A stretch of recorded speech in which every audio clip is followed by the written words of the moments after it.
പലപ്പോഴും നമ്മൾ ആലോചിക്കാറുണ്ട് ജീവിതം, ഈ ദുനിയവിയായ ജീവിതം നശ്വരമാണ്, ശാശ്വതമല്ല. നമുക്കെല്ലാവർക്കും അറിയുന്നൊരു കാര്യമാണ്. പക്ഷേ പലപ്പോഴും മനുഷ്യൻ്റെ ആർത്തി അല്ലെങ്കിൽ ആക്രാന്തം എന്ന് പറയുന്നത് ഈ ദുനിയാവിൽ ആയുസ്സ് കഴിയുന്തോറും പിന്നെയും വെട്ടിപ്പിടിക്കാനുള്ള ഒരു വല്ലാത്തൊരു ത്വരയാണ്. അത് മനുഷ്യ സഹജമാണ്.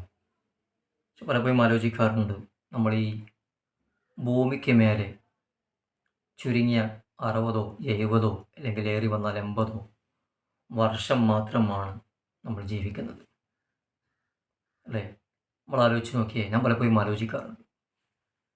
6000 വർഷത്തിന് മേലെയായി ഭൂമിക്കടിയിൽ മഹാനായ ആദം നബി അലൈഹി സ്വലാത്തു വസ്സലാം കിടന്നുറങ്ങുന്നു.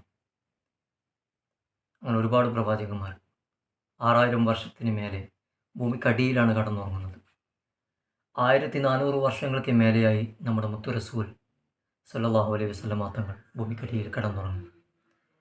അപ്പോൾ ഒരു കാര്യം ഉറപ്പാണ്, മേലെയല്ല, ഭൂമിക്ക് മേൽ ജീവിക്കുന്നതിനേക്കാൾ എത്രയോ 10 മടങ്ങ് അല്ലെങ്കിൽ ഇരട്ടി ഇരട്ടി ഭൂമിക്കടിയിലാണ് നമ്മൾ കടന്നുറങ്ങേണ്ടത്. അവിടെ ഒരു ബാങ്ക് ബാലൻസ് നമ്മളെ രക്ഷപ്പെടുത്തൂല, ഒരു കൂട്ടുകാരുണ്ടാവില്ല. അവിടെ നമുക്ക് രക്ഷ ഈ ഭൂമിക്ക് മേലെ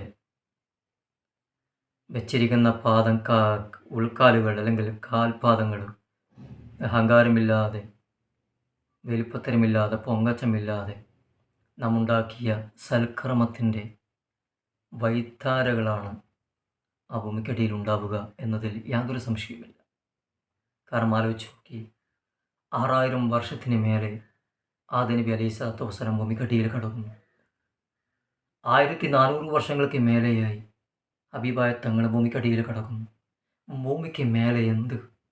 ഭൂമിക്ക് മേലെയുള്ള ജീവിതം, അതൊരു കാര്യം ഉറപ്പാണ്, ഇത് താൽക്കാലികമാണ്. അടിയിലാണ് എല്ലാം, അത് കഴിഞ്ഞ് റബ്ബിൻ്റെ കോടതിയിലാണ് എല്ലാത്തിനുമുള്ള പര്യവസാനം. ജീവിക്കുന്ന കാലത്തോളം റബ്ബിന് ഇഷ്ടപ്പെട്ട രീതിയിൽ ജീവിച്ച് പോവാൻ ഞാനും നിങ്ങളും നമുക്ക് വേണ്ടപ്പെട്ടു. ശ്രദ്ധിക്കണേ, അതിന് റബ്ബ് തൗഫീക്ക് നൽകട്ടെ എന്ന് മാത്രം പ്രാർത്ഥിക്കുന്നു. അസ്സലാമു അലൈക്കും വറഹ്മത്തുള്ളാഹി.